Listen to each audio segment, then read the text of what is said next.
So here we have a scroll on the left that says 真主 zhe which is Chinese for God is great or Allahu Akbar. Mhm. But if you actually turn the scroll the other way, it resembles very closely the Basmallah, Bismillahir Rahmanir Rahim. On the artwork on the right, it's the character show, which means long Mhm. life. But actually, it says salam, sin lam alif mim. So it says both of these things at the same time. And so I started to theorize this in my work, a kind of sort of polyphony, a kind of saying two things at once. And why is this the case? So I did a bit of historical digging and I went to some historical sites in China. And this is one of my favorite ones, actually. About 30 miles outside Xining in Qinghai province, not far from the airport if you ever go. It's a great mosque to visit. It's Mhm. entirely made of wooden, in a wooden sort of structure without any, where the wood is interlocked with other pieces of wood, and it's a beautiful structure, traditional Buddhist Chinese design. So I argue that such linguistic practice can be considered as a form of as a kind of covert semiology. It's historical and a way to seem non-threatening with religious language.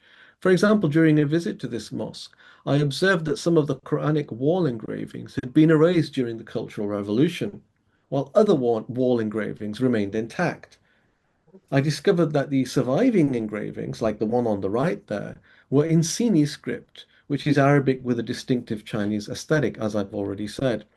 This led the Red Guards conducting the purge during the Cultural Revolution to mistakenly think that they were not Arabic and that they were just flowery patterns on the wall. And thus So sparing they them from didn't, yeah. eradication. They didn't tear them down. Yeah, If you yeah, I go to this understand. mosque, you can see the Arabic engravings torn down.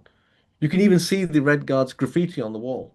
Like they just Mhm. left it there, which I think Yeah. is fantastic. So the point I'm making is that orphic shifts in religious language can also be a strategy to avoid conflict and tension in moments of difficulty and allow religious people to appear less threatening.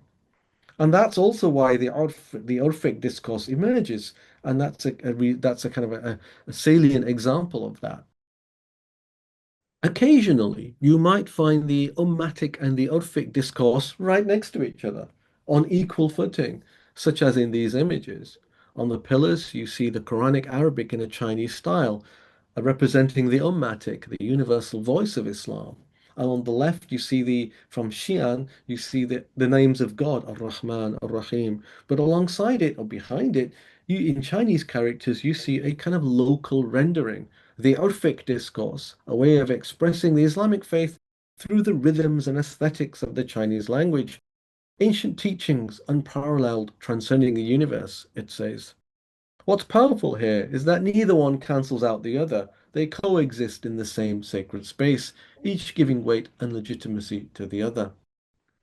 Think of the Urdu couplet that embeds Quranic Arabic with local poetics, seamlessly integrating them. Or the famous Burda Sharif, the poem of the mantle, which is recited all over the Muslim world, but here on the right, it is written in classical Chinese Shijin style, a classical Chinese poetic form characterized by particular tonal patterns and rhythmic structure. Moving into the realm of Lexis in South Asia, arabesque names and sounds in Urdu like qa and gha become markers of identity and sometimes even targets of hostility. In Malaysia, the divine epithet Allah, claimed by some but denied to others, it becomes a battleground of politics as important as piety and faith and identity itself. Words, scripts, and sounds are all vehicles of faith, but also battlegrounds of history and politics and identity, and sometimes, sites of tension. So perhaps inevitably, the sociolinguistics of Islam must also analyze cultural politics as well as sound and script. So whether it's the Islam of Delhi's dialect, the Pegon script of Java, the Sini calligraphy of China, and the countless other forms of religious discourse in Muslim contexts, some scriptural, some aesthetic, all of them are ways of making Islam speak in a local voice. So between these two poles, the ummatic and the urfic, between the global standard of the canon and the local vernacular, you find the place where Islamic discourse actually occurs, not in one or the other, but in the constant dialogue between them. And that is the sociolinguistic ecology of Islam, an ecology that is always global, yet always local.